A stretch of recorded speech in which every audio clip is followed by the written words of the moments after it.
Anita, thank you so much for joining us again on this brilliant podcast. I'm really enjoying this series.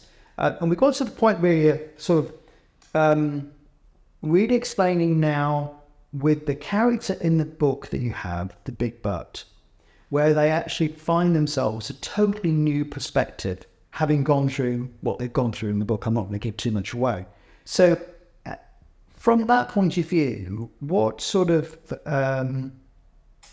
how do people move forward, get themselves forward with confidence with the law of attraction, sort of mimicking what's happened to the main character in the book? I think what you've got to realise is that using the law of attraction correctly, using what I've tried to impart, the information that I've tried to give people, you will notice changes. You will notice that people will leave your life, people will come into your life. You may change career, you may change where you live, you may change your car. There will be changes that come about as a result of using the law of attraction.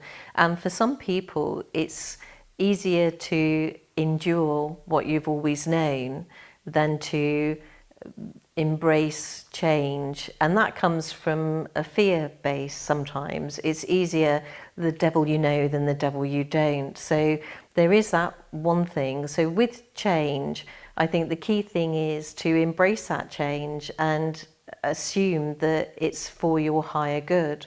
When I used to teach leadership, there was an exercise that I became aware of, and I thought it was an amazing way of describing change.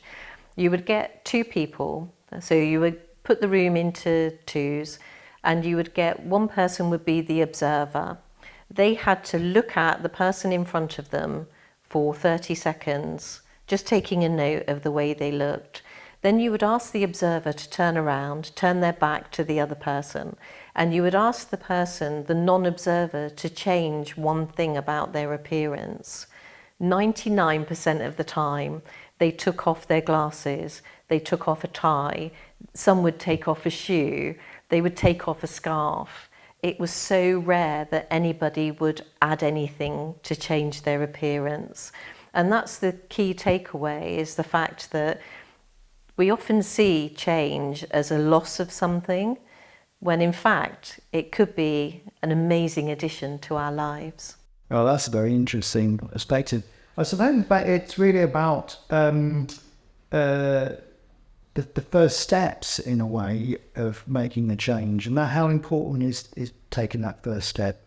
It's like with anything, any journey that you take, you have to take that first step, don't you? And if you're too scared to take that step, you're always going to stay where you are. But so many people that I talk to want to improve their lives in some way, even in a really small way. And until you take that first step on your path, on your journey, you don't know what twists and turns are going to come up. There's a great analogy about when we all leave school, we stand at the edge of a riverbank, and those of us that know we want to be doctors, lawyers, dentists, nurses, firefighters or whatever, we jump in the water. It's running quite quickly, but we swim as hard as we can and we get out the other side as doctors, lawyers, dentists, nurses, whatever we want to be. The rest of us jump in the water, and that's our first job from school, and it's flowing quite nicely. It's not too much of an effort, but occasionally on our journey we'll come across forks in the river, and the water down that way is just going a little bit faster. Will take a little bit of effort, and we've got a choice then to change the path that we're taking and go a different route, and it might require a little bit more effort. And that could be doing an additional qualification, it could be taking a promotion or doing a different job. But if we're always taking that right-hand fork where the water's a bit calmer and a bit easier, we're always going to be taking that journey. And then what happens is you get to the end and you hear the sound of rushing water, and it's a waterfall. And then all of a sudden you realise it might be redundancy and you don't have the qualifications to get the same pay elsewhere. It might be retirement and your pension pot isn't as good as you thought it was going to be.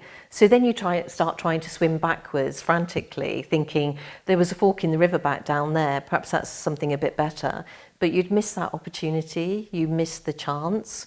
And that's what I would say to people, is that throughout life there will be chances, there will be opportunities. Your archer will bring you those opportunities. Why not take a chance on them? You speak about inspired action. Can you sort of tell me what that is and how that relates? One of the misconceptions with the law of attraction is that you just sit down in a comfy chair and think happy, positive thoughts, and then the universe will provide for you. You need to do some action. You actually need to put a bit of effort in. And the way to do that is by taking inspired action. Now, there's two types of action. There's traditional action, which is getting up in the morning, cleaning your teeth, having your breakfast. That's all action. That's things that you do. But inspired action is doing something that feels right. It's an inspired thought that comes to you, and it's something that makes you feel excited about doing it, something that you wouldn't have thought about doing, but you just had that idea. And I think in an earlier podcast I talked about, normally you drive to the local shop to get a pint of milk if you've run out of it. So that's action, getting in the car, going and getting a pint of milk. Inspired action is thinking, it's a really nice day, I could do with getting some steps in, I'm going to walk to the shop.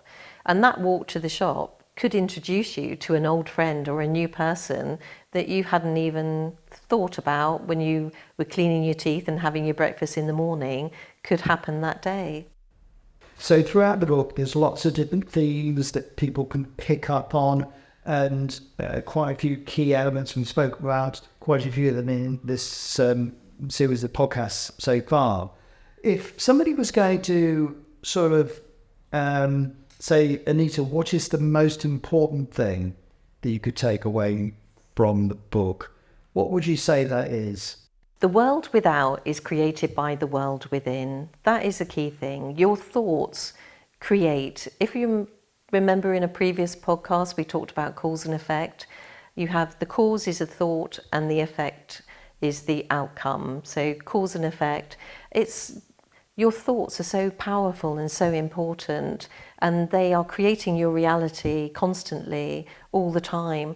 It's, why hang around the foyer of the cinema that's showing the film of your life? Why not go in and enjoy it and sit down with your popcorn and watch it all play out? That's my view on it. It's a fantastic picture right there. So the book is available in many formats, and it's available in Amazon, am I right? Absolutely. The book is available on Amazon, Apple Books and Barnes & Noble Nook. There's more information about it on the website, loahub.com, where there are some additional resources to help you out. But the main thing I really want people to know is that you are not alone on your manifestation journey using the law of attraction. You've got this archer next to you constantly, always wanting to give you the best life that you could imagine for yourself. So give them something good to shoot at. Anita, it's been a pleasure talking to you about the book on law of attraction for the big but. As you say, go and find it on Amazon. Anita, thank you so much.